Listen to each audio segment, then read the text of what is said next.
Aussi agile qu'une ballerine, elle danse avec l'information. Émotionnelle ou rationnelle. En accord ou à l'opposé. Par ici, les brasseurs d'opinion et de vision. Les rencontres de l'air.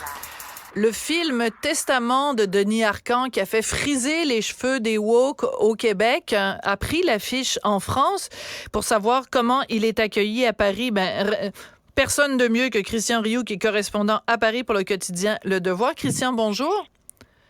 Bonsoir, bonjour Sophie. Est-ce que ça a fait friser les cheveux des Français ou ils sont plus capables de comprendre l'humour de Denis Arcand que certains commentateurs que je nommerai pas au Québec?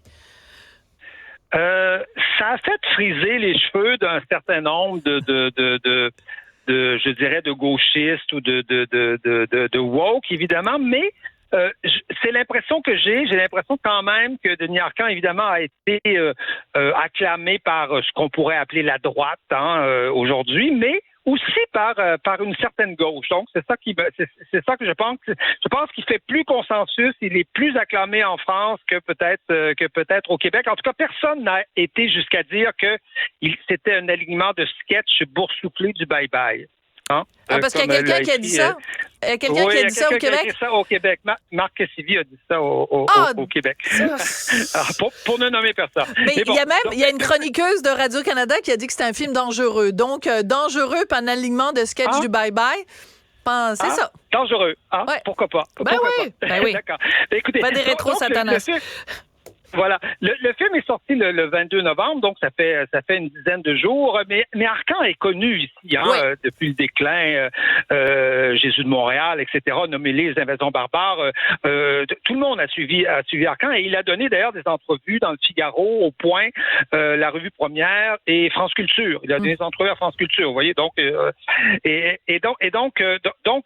Donc, la sortie était plutôt une sortie 60 copies quand même, 60 exemplaires. Les 5 premiers jours, 11 000 entrées.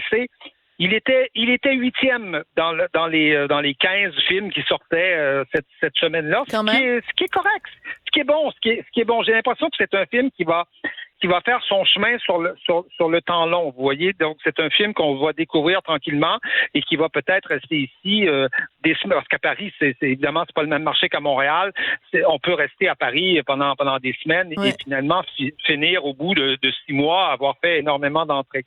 Je dirais que la meilleure critique, ça a été celle du Figaro, celle d'Éric Neuhoff, qui est un chroniqueur très il est formidable. Ici. Absolument formidable, écrivain et chroniqueur, qui lui nous dit que et ça j'avais pas lu ça nulle part. Il nous dit que Denis Arcand a trouvé la meilleure façon de critiquer le wokisme, à savoir l'humour. Vous voyez, Neuhoff trouve que des fois on est trop sérieux en critiquant le wokisme et qu'on devrait faire preuve de plus d'humour. Et je pense qu'il a raison. Je voudrais. Oui, si je peux me permettre. À moi-même, cette critique, voyez-vous. Oui, mais si je peux me permettre, il y a deux, trois chroniques de Richard, je pense que c'est Martineau son nom. Oui, on me confirme que c'est ça son nom. Oui, certain Richard Martineau. Un certain Richard qui dit à peu près ça, en gros. Mais voilà. Donc, Éric Neuhoff est peut-être le Richard Martineau français, là. Peut-être. On ne sait pas. En tout cas, ce qu'il écrit, c'est très bien. C'est ce courant d'air salubre fait un bien fou. Contre le politiquement correct, la méthode Arcand est la meilleure.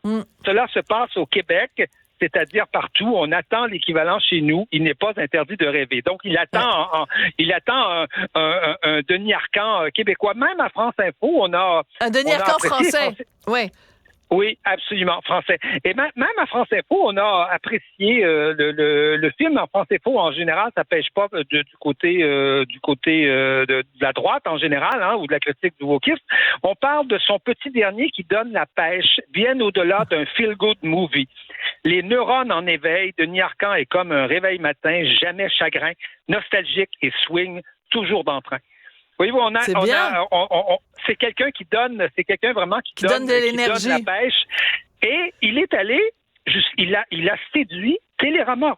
Vous savez quand même que Télérama, ça loge à gauche, ça. Ça loge à gauche, c'est quand même dans le domaine des médias culturels, c'est quand même le phare quelque part à gauche qui qui hésite un peu, mais qui nous dit d'abord qu'il considère qu'il y a une grande intelligence chez Arcand, hein, entre la cancel culture et la mémoire nécessaire. Denis Arcand est brillant sur cette question-là. Il parle d'un film d'automne, de la vie d'un homme sardonique qui cherche à ne pas mourir trop vieux, ni de cœur, ni d'esprit. Et même La Croix, qui est aussi de gauche, un journal catholique, mais de gauche, a en tout cas adoré le dénouement du film. La Croix trouve que le dénouement du film est absolument lumineux. Et là, c'est très embêtant de parler de ça parce qu'évidemment, on peut pas vous le dire.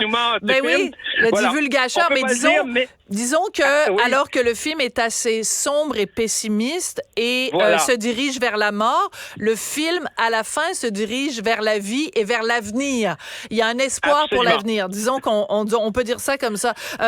Christian, merci beaucoup. C'est bien dit. Oui, voilà. Oui, absolument. Et c'est merveilleux parce qu'à la fin, vous savez que Rémi Gérard nous dit qu'il va même devoir s'occuper de l'environnement. Oui, vous voyez? Donc, alors quand même... On a une espèce de retour hein, sur le début du film qui est absolument fabuleux.